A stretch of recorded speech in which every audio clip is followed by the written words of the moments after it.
Welcome to 0 to 60. I'm Matt McChesney. I am the owner and operator of 6-0 Football Academy and 6-0 Equipment. Played at the University of Colorado from 2004. 6 years in the National Football League on both sides of football. I'm Matt McChesney. This is 0 to 60. That is Coach Prime. We are at the University of Colorado. Brother, thank you so much. All right. 0 to 60. We're rolling.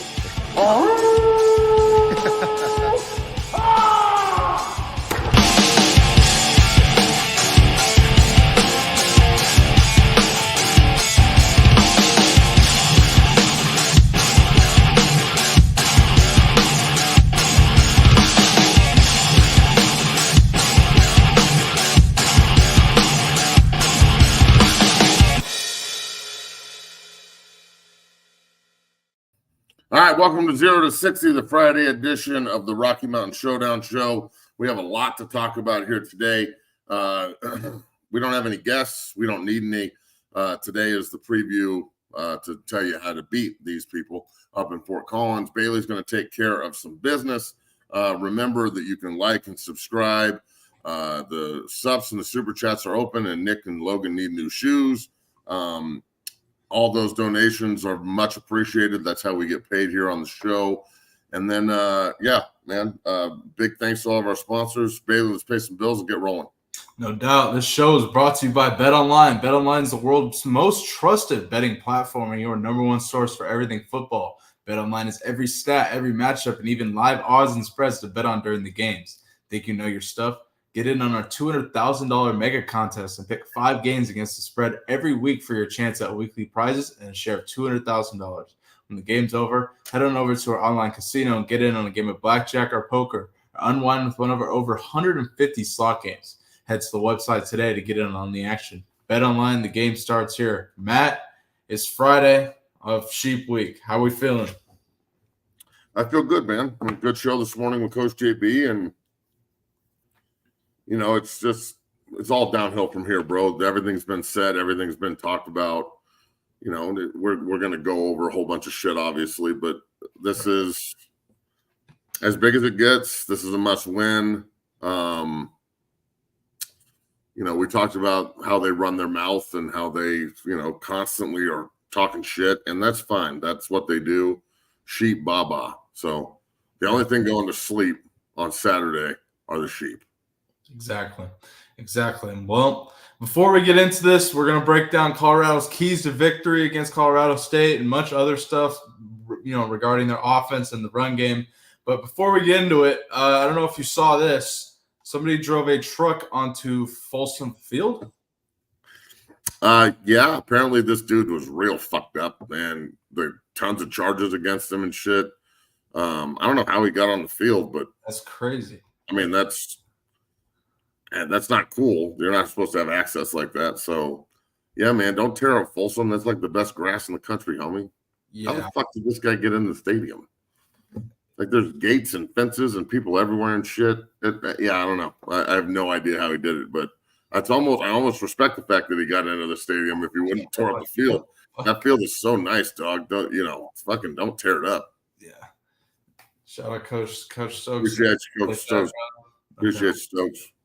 Yeah, I saw that. I was like, what the fuck's that's a ridiculous. I don't even know. Come on. But hey, like Rick James said, cocaine's a hell of a drug. So this dude's on one. Yeah, no doubt. All right, well, let's get into it, Matt. It's game week. It's Friday. We got Colorado State. Let's break down Colorado's keys to victory against Colorado State. Let's go ahead and start on the offensive side of the ball. I think the offensive side of the ball, the keys to victory are establishing the run, controlling the line of scrimmage. Yeah. And then number 2 would be making sure that you're actually putting your playmakers in position from a schematic standpoint to fucking do their jobs. And then lastly, when Shador doesn't have to do everything, he can do anything. I want that shirt made. It needs to be like people will buy that shit, right? Everyone in the comments except for the CSU people. I'm glad you're watching, you sheep motherfuckers, you. But it's very simple. We're better than these people are. If we give them life, they will run with it big time, and it'll be a dogfight. I already think it's going to be a close game. but CU's better, so they should win. Look, if they go out and just start throwing the ball all over the field and it works, I'll be happy about it on Saturday. But I'm going to wake up Sunday and Monday and be like, okay, dog, this ain't a video game. And now we're walking into family weekend with Baylor as the home opener for the Big 12. And I know Baylor's not very good, but they're no punk.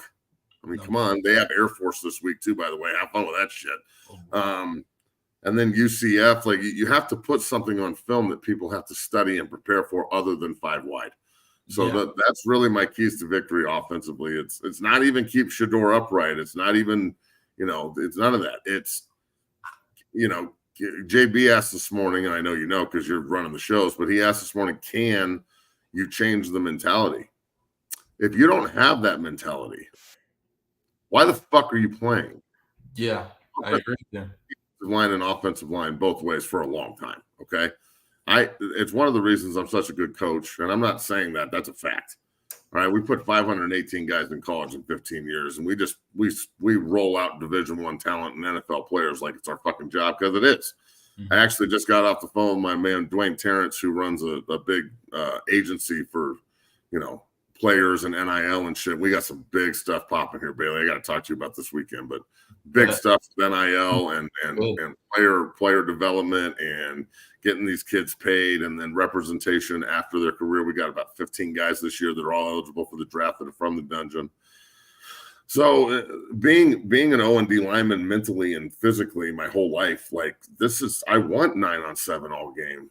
I want 13-9, fucking run the ball the whole game and make it ugly. Like every time I hear a pencil neck be like, this game's boring, I'm like, this game is awesome. Yeah. Like, the Super Bowl, the 13-3 Super Bowl Patriots Rams. Yes. I loved it, bro. It was just slog talking defense. I love it. Yeah, dude. Aaron Donald's eating people. So I think that if you can't, if the OC and the head coach and everybody walks into the team room and says, we're changing shit. We're going to go under center. We're going to get physical, and we're going to run the ball down these motherfuckers' throats. And all this shit they're talking, we're going to see how fucking tough they are at the point of attack, because they think we're finesse and soft. And in actuality, we're going to be the motherfucking hammer on Saturday. And that doesn't make you want to run through a wall, put your hand in the fucking ground, and double team and trade block and ace block a motherfucker and pull and seal the corner and run through a linebacker's motherfucking face. Then you probably shouldn't be playing on Saturday. So again, if you can't get up for this shit, then get the fuck out. Yeah, exactly. And let's continue on these keys to victory. Colorado's offensive coordinator Pat Shermer was asked about Colorado's run game, and he had this to say. Take a listen. The topic when they talk offensive football for Colorado is running the ball. So Pat, as you analyze that, what are you seeing? What do you do about that? How do you address things? Well, I mean, when we call, obviously, runs against fair fight looks, where it's 5-on-5 or 6-on-6, we certainly got to do a little better job there. And then there are times when you just got to run it up in there, and there'll be an extra guy or two, and you got to get 4 or 5 yards of crack, and I think we can do that. We feel good about. We're going to put a couple new runners in there. Unfortunately, Dallin got hurt. He did a good job running the ball for us, and we sort of finding, we've been kind of moving around the offensive line, right, and trying to find the right pieces up front so that then we can build that consistency as we're running the paths that we choose to run and the schemes that we choose to run. And so, there's some consistency needs to get built there. You like to have it all tuned up by game one, but we feel better about what we're going to put out there this week. What are your thoughts on his comments, Matt? I agree. I'm not a huge Pat Shermer fan, bro. Like I want to see it. I don't think we're doing a very good job. I feel like him saying that, well, it takes time, and you just had an entire fucking spring and off season. You've been the OC the whole time. Like, bro, I'm sorry, but this is falling on deaf ears right now. I need to see this shit. Mm-hmm. I need to see it, period. So he can have, I guarantee you he was sitting there not wanting to do the interview. You can tell he doesn't want to do the shit, and he doesn't. And that's fine. But, bro, it should just be, look, we're going to show you, not talk about it. It's been unacceptable up to this point. I think we've done some good things. You're dead fucking last running the football, dog. You haven't done anything good. So stop blowing smoke up everybody's ass in that regard. I want to bring this to light here. Go ahead. I don't know who this dude is, but I haven't accepted any fucking money from Prime or Colorado, dog. I run my own business. Yeah, so I don't. Again, this is just another one of these anonymous fucks. Like, I'm just saying, if you sent me to the Middle East to secure funding, I would come back with the fucking funding. I wouldn't come back empty-handed from the fucking Saudis in the Middle East who are throwing money at everybody. So just that's all I'm saying, you broke motherfucker. Yeah. Next. Yeah. Well, let's continue breaking down their keys to victory. We heard Pat Shermer. Obviously, I understand you're staying for him at times. We'll see this week. They got to correct some things up front. Obviously, he mentioned that there's going to be some moving pieces. He mentioned running back Dallin Hayden will be out for this game. So he mentioned new backs will be in there. So there's a couple other backs on that depth chart that we'll see out there this week. Let's break down Colorado's keys to victory on defense. Defensively, what are your thoughts? Turnovers. I mean, they haven't gotten a turnover yet. That was a huge part of last year's game. Turnovers, and then look, dog. I'm not advocating that people hurt people, okay? But defensively, they're going to play dirty as fuck. This is the way that the playing field is taking Travis Hunter out, taking Shador out, taking Seaton out. That's the way they play. So that's the way we should fucking play on defense. And I don't care if it hurts your fucking soft ass, bitch ass feelings, especially if you're a CSU person. I believe this truly in my heart. If they want to talk about murder and we're no good and 11 on 11 and all this trash that they're spewing, well, God damn it, that changes it from football to fighting. So this is a fucking fist fight Saturday night, and I don't give a flying Tiffany fuck how they feel about it. If they're going to continue to talk shit and then try and hurt our players, and this is going to be a legacy of this shit, and Jay Norvell hadn't said anything about the murder comment, so apparently we can just talk about killing motherfuckers. I mean, I understand that it's a football term, but no one says, I can't wait to go murder these guys. That's the first time I've heard that one. Yeah, me too. I haven't heard that shit. What? Exactly. So I personally think that we need to match. If they think they're tough and hardcore and they need to cheap shot and do all this shit, do it back. The first time Fowler Nicolosi throws the ball, put your fucking hat in between his shoulder blades and jam him into the fucking ground and push his head into the turf. And when they get up to fight. The refs should be breaking up skirmishes on the field, not pregame. I don't give a fuck about pregame hype like fighting. I'm talking about straight on the field. Like the way that we went after Marcus Houston is the way I want them to go after everyone. Right. You know what I'm saying? Like, if you don't know that, Marcus Houston was part of my recruiting class. He transferred to CSU because he was shitty and couldn't spat his shoes, and he was a soft bitch. And when he went there, he started talking shit, and we fucked his ass up in 2003.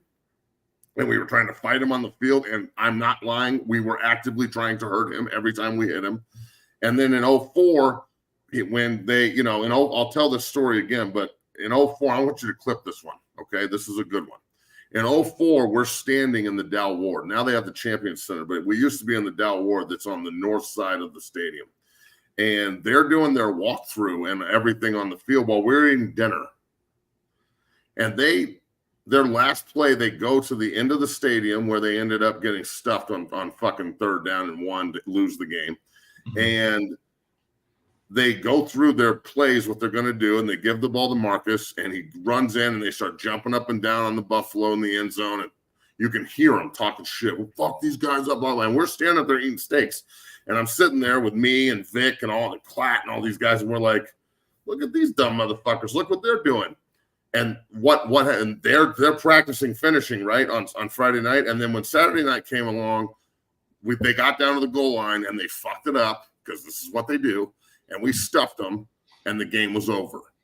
So they can sit there and they can talk. They can talk about murder and 11 on 11, and they take it all the way back throughout time here. Every time they open their mouth, they lose, and they did it again. So the only time we lost to these people in 2002 to Van Pelt and them, they didn't say a fucking word. They just came in businesslike and caught us sleeping. In 03, they talked and lost. In 04, they talked and lost. In 05, they talked and lost. And then it just keeps fucking rolling. Last year, all that bullshit, lost. So the CSU Rams have a finishing problem, like I said yesterday. I'd imagine that this is going to continue because all this fake bravado, it doesn't sound tough to me. It sounds like you're trying to hype yourself up. Yeah, that's true. And they talked about murdering people. Word got back to Coach Prime. He had this to say about the Colorado State players' comments about that. Too easy. Did you play that for your team? So they say, Yeah, of course. Yeah. Of course. They wanted to. They asked me at breakfast, Coach, you saw what they said? Right. Yeah, dog, I did. Now on the flip side of that, Man, it's ironic. You said they never finish. That's something to keep in mind for tomorrow. What are your thoughts on this? Well, that's what they do, bro. Like, Coach Prime's not going to take the bait, but I know they're talking about it behind the scenes. Yeah. And I mean, Jay Norvell's calling them the little stepbrother on his own show with Jim Rome. So there's a complex up there. And look, it's fine. Let them do this. This is what they do. Let them talk pregame. And when the fucking lights come on and they actually have to perform on national TV, it's not going to be like Coach Norvell said. It's not going to be let's show off our campus and make this fun for our kids. This should be a fucking nightmare for Colorado State on Saturday. Mm-hmm. Not that, I don't want any. I think it'll be a close game just because they always are. But I would love nothing more than an absolute fucking shit stomping. No doubt. I don't think they can cover our guys in the secondary, but I know they can rush the quarterback because last year they got after Shador's ass. And I think we can run the ball on them, but that's a mindset. And I want to see how we fucking do it and how aggressive we are. And then how committed we are to it. If we come out and we go 3 and out and have to punt and we didn't run the ball well, are we just going to fucking scrap it after one series and just go back to air raid? Yeah, that's a good question. So, and look, again, like I said, I'm not saying that air raid's a bad thing if that's how you win the game, but in the reality of everything and the big picture, I think that we definitely need some balance this week. So, I mean, we'll see. Yeah, no doubt. And Shiloh breaking his forearm and being out this week. He was someone who you look for physicality. He's one who's physical and can make tackles in the open field. Discuss him being out. I think it's Cameron Silman Craig who will fill in and other people. Just discuss Shiloh being out and the impact that will have. I mean, it's a big loss from a leadership perspective and also as a playmaker. He scored a touchdown in last year's game. Yeah. But it's next guy up. I mean, we can't. Those who are ready to roll. Those who are not, watch and support. And that's what it is. And look, I want it to be a blowout, but it's not going to be, bro. Colorado State's going to play their dick off. This is their Super Bowl. Mm-hmm. Yeah, this is their Super Bowl. And who else defensively are you looking for? To have a big game. I mean, I'm looking for the edge rushers, Hayes, Green. I mean, we got it. I need Hayes and Green to do something. Mm-hmm. And no, look again, Hayes and Green. I'm not talking shit. You have no sacks. Yeah. You have no sacks. You have no sacks, no pressures. You're not getting home. Like, you guys were brought in here to do that job, and it's not being done. So look, it is what it is. Either provide pressure and do your jobs, or we have to find people that will do their job, do your job while you watch them do your job. And that's the era that I came from at CU. If you didn't do your job, we replaced you with another NFL player that would. I posted a picture today that I just kind of randomly found running off the field with, it was me, Donald Strickland, Tyler Brayton, and Justin Bannon. Like, I wonder if we're going to win some games. You know what I'm saying? Like, so that's the thing is, if you're not going to do the job or you're struggling or can't do it, we need to put somebody in there that's going to. So I want to see the depth of this team. If they're not going to do it, then we've got to find somebody else. And I'm challenging those two. I mean, I'm the entire defensive line. Like, they're going to throw the ball. That's what Jay Norvell does. Are you going to go hit this quarterback in the face and make his night miserable, or is he just going to stand back there and fucking have all day to chop us up? Yeah, no doubt. I mean, CU's got to step up defensively. We got to see a pass rush like you just. It needs to happen all the way around, dog. Yeah. I mean, Fowler Nicolosi cannot get confidence. We got to shut his confidence down quick. That starts with shutting him down early, getting, like you said, stuffing his fucking face in the ground, like you said earlier. Can you discuss the significance of this rivalry a little bit? This is going to last time Colorado or State are going to play until what? 2029, you said? 2029. Yeah. And look, all of you people in the comments, do you just come on here to look at me and jerk off and like hate jerk or something? Because you motherfuckers just sit here and talk like you know me. Yeah. Like we're not fucking boys, dog. I don't know your bitch asses. So if you're just coming on here to hate, keep it up. Thanks for the fucking content, I guess, you fucking loser. Haters. But look, the significance of this rivalry is very simple. You don't want to lose this game on either side because we don't play again for 5-6 years. And who knows what it's going to look like with them going to the Pac-12. I think that's a great move, by the way. Mm-hmm. I don't think it's good to stay in the Mountain West. The Pac-12 will garner more money eventually, maybe. I'd like to see what else they do and who else they bring in. I don't know why the Wyoming and Air Force and those people aren't coming, but I will say that this rivalry is significant in the state big time. You need to win this game. I think it's bigger for Colorado this week just because of the national pressure. You know what I'm saying? Like, there's no national pressure on CSU. No one gives a shit about CSU other than this game. Mm-hmm. So the national pressure on CU is big, and they need to go play like it. But if you're Colorado State, again, this is your fucking Super Bowl. And this every year you play us, this is your Super Bowl. It's just like Vic said yesterday. You should be lucky we even let you play us. Because you're going to have to find Washington State's going to be your big game next year. Woohoo. So it is what it is, bro. Everyone knows that this is a no love lost fucking rivalry. And CSU's got some good players and they've got some talent on their team. But I believe this truly in my heart, they have a fucking finishing problem. And until they figure it out, they're never going to beat CU. Yeah. No, I agree. Can you talk about, Colorado State, Boise, SDSU, and Fresno heading into the new Pac-6? They'll add more teams. Yeah. But what do you just think about that move? This is what I wanted to happen, and I hope they take more because that will elevate South Dakota State, North Dakota State, Montana State, maybe to the Mountain West where they should be. Mm-hmm. It gives them more revenue. It gives them more recruiting base. It allows them to keep building their programs. I think that would be fucking awesome. Awesome. So, I don't know how the Pac-12 is going to fill this out. Maybe go after Tulane, see if Stanford and Cal want to come back. I'm sure that they don't like the ACC, but who fucking knows? I mean, I guess you could look at it as a lateral move right now, but I think in the long run, it'll be a good fit. They got to go get UNLV in Nevada. You can't leave the Vegas market. Oh, why is UNLV in Nevada not going? Vegas, you don't want Nevada? That's pretty stupid. It's like that. UNLV has a huge game tonight against Kansas. How about San Jose State? Really good. Yeah, San Jose State's in the Bay. Why aren't they getting an invite? Those schools that make sense. Hawaii, why aren't they getting an invite? That makes sense. Mm-hmm. So Wyoming and Air Force, and then go get Army and Navy. Yeah, that'd be pretty fucking cool. So we'll see, bro. I mean, I like the move, but we'll see. Yeah, I agree with you. Let's go ahead and take a 1-minute commercial break, and when we come back, we're going to continue previewing the Colorado versus Colorado State game. Discuss our predictions. We'll give our actual predictions, and we'll go from there. We'll see y'all in 1 minute. Whether it's offensive linemen as they work combos and double teams and also pass pro and punch, I think the unique physicality of this is outstanding. So much so that you can use it for your shield on punt team or as you rush in the shield.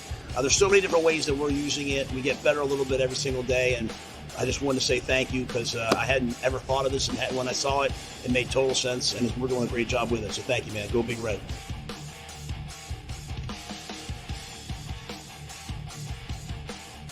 What this has done for us is it's allowed us to, because of the surface area, because of its firm nature, I can still strike against another player and have to use that punch just like you do on a sled. At the same time, have to time my punch because it could move. I can teach defensive linemen how to handle double teams because they can feel pressure. We can simulate contact in a safe environment in non-contact times because of this unique bag.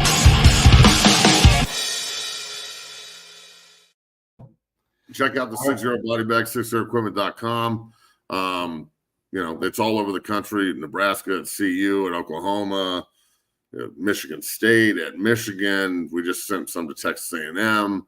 Kentucky's on the trip. So yeah, they're all over the NFL as well. The Broncos bought a bunch.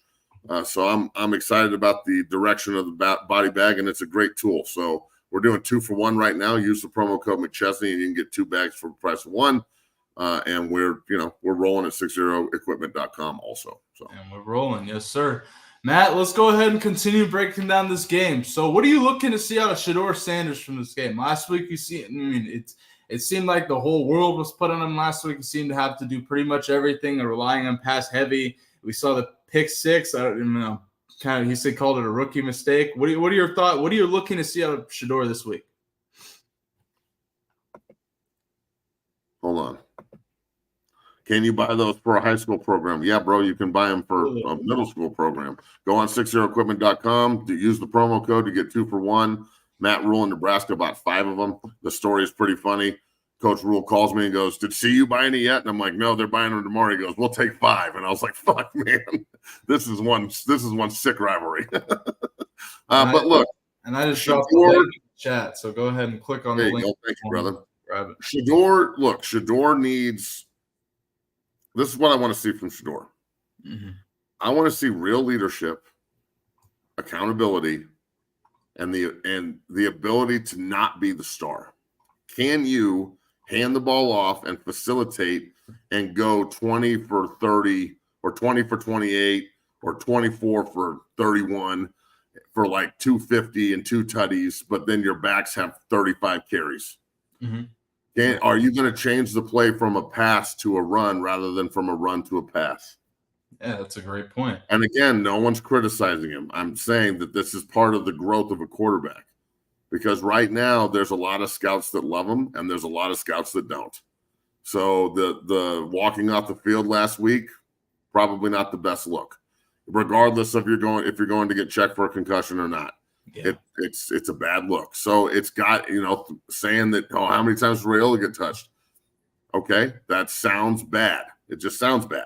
Mm-hmm. So no one's criticizing or trying to hate. I'm saying that he is not perfect either. And he needs to be constructively coached and criticized as well in order to meet his full potential, which as a quarterback is putting your team in the best play possible. If you know your offensive coordinator is a stump and he's not going to do shit, and he's not going to change anything, and the same guy that's asking for the music to get turned down at practice, and we're going to fucking Lincoln. It wasn't loud there, Pat. Then you maybe need to take over. Right. The best quarterbacks I ever played against in the NFL, the Tom Brady story, bro. We're playing Tom Brady on Monday Night Football, and we're like all week we've been playing this running this zone blitz where we're overloaded, and in practice it's killing our quarterbacks and our scout team. And we're like, yeah, this is going to work. And right when we walk out, now true, they could have been recording it, but right when we walk out to do it, okay, and we're about to run it, he's like, easy. And he points right at Vilma, and he goes, that shit's not going to work, and checks it and picks it up and throws a touchdown to Vrabel and runs off the field. Yo, sorry, motherfuckers, that'll never work. And we're just like, what the fuck? So what I'm saying is, like, it's the quarterback. You need to be more than just a gunslinger. I need a general. Mm-hmm. I need Shador to be General Sanders this week, bro. General Sanders, put your team in the best position to be successful, or we're going to continue to hear all this Colorado is trash, Colorado sucks. All these people watch the show yet just to talk shit or type shit. That's the thing. People type shit now. I talk shit. Y'all type shit. Yeah. So yeah, true. You know what I'm saying? Good. Yeah, that's true. Stop typing shit, motherfucker. I talk shit. Y'all are over here typing shit. Like, you have to spell check some of this stuff. So I need him to be the leader that he is, because at the next level, I don't give a fuck what your name is. I don't care how good you are. If you go out and you have the persona or the narrative is out there that you are better than everyone else, because that's the way people think right now. Don't tell me they don't. That ain't good in the NFL.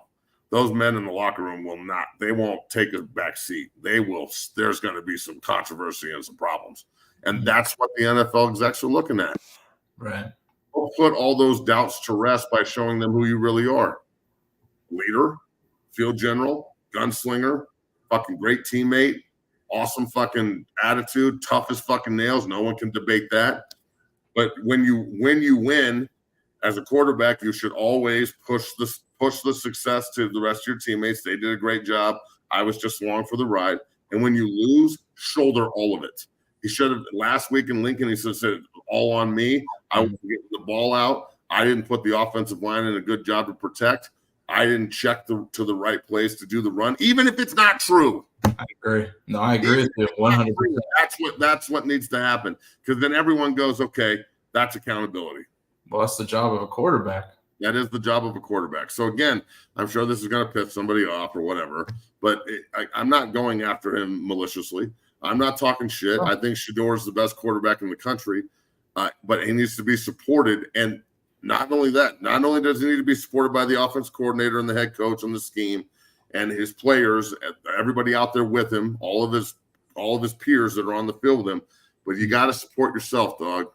Right. You have to understand what's best for you. And sometimes what's best for you is not necessarily checking and throwing the football or just making sure that we're in a position to throw the football. Sometimes what's best for the quarterback is handing the ball off. Right. And walking into the huddle and going, all right, let's get fucking mean, boys. Let's go. This is on you today, offensive line. It's on you today, fullback, whoever the fuck you are. It's on you today, backs. Mm-hmm. We're going to see how bad y'all want this game today. Yeah. I'm going to turn around and hand it off to you 5 times, and we're going to see. Yeah. Well, sticking on the Shador Sanders tangent, former NFL quarterback, former Colorado quarterback, Cordell Stewart was asked about Shador Sanders, and he had this to say. Take a listen here. About Shador and the NFL. Shador has been blessed with the opportunity to be amongst that energy all the time, which is from his head coach, which is his dad. But the piece that's most important to all of this is he wants it. He puts in the work. He's competing against himself and no one else to be better the next time than the last. And when you see him play, he's been playing good since he was in high school. Efficiency level, touchdown interception ratio is off the charts. He very rarely turns it over. And that's what allows them to have a chance in a latter part of games if need be to be able to be successful. And what are your thoughts on his comments? He's not wrong. I mean, Slash is not wrong. Cordell knows what he's talking about. Mm-hmm. But again, you can't just constantly harp on all the good shit. That's not what football is. Football is about correcting your mistakes and understanding that it's okay to make mistakes as long as you fix them. So that's as we wrap this up here, because we're not just going to beat a dead horse all day. We talked about this all week.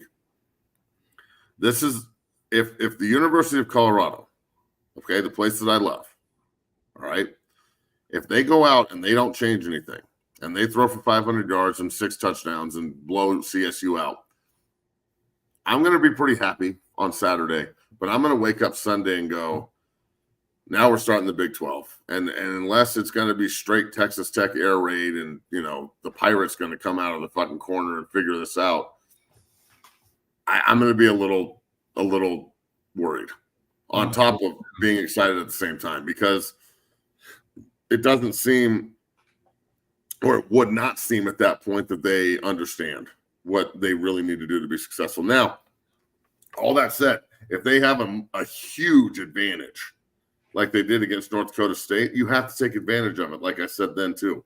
So that, again, it's going to be on the coaches to figure out what's right and make good calls and try and look, if you establish the run and it pops off and it works, stick with it. Yep. Because it's going to make it easier to throw the ball as the game goes on. I agree.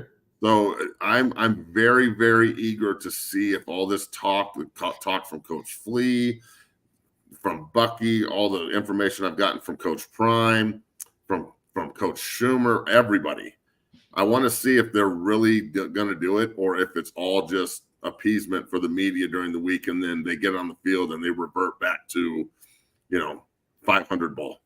Yeah, we're going to find out. We are going to find out tomorrow. And before we close out here, Matt, we have a little something planned for you guys tomorrow. We have a live watch party for Colorado versus Colorado State planned tomorrow. Matt, you want to tell us more about that? Yeah, so my son plays on Saturday, and we can't go to the game because his game's so late, and we don't even get back here until like 5. It starts at 5:30, so that sucks. But we're going. I'm going to set the computer up and point it at my fat face. I'm going to watch the game, and I'm going to react, and I'll answer any questions you have. I'm not going to do all the hate shit, though.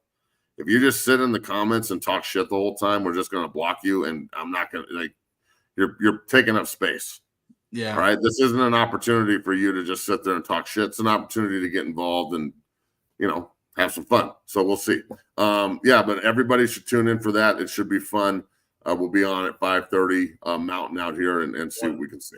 Yep, 7:30 Eastern, 5:30 Mountain. Live watch party. Tune in. Live reaction. It'll be a nice long stream. We'll have a lot of stuff planned, I'm sure. I'm excited for it. Just so go ahead and tune in, support us, become a member of the Dungeon family for only $2.99. And man, great show here on this Friday. Got 1,000 people in here. Matt, your closing thoughts before we close out here?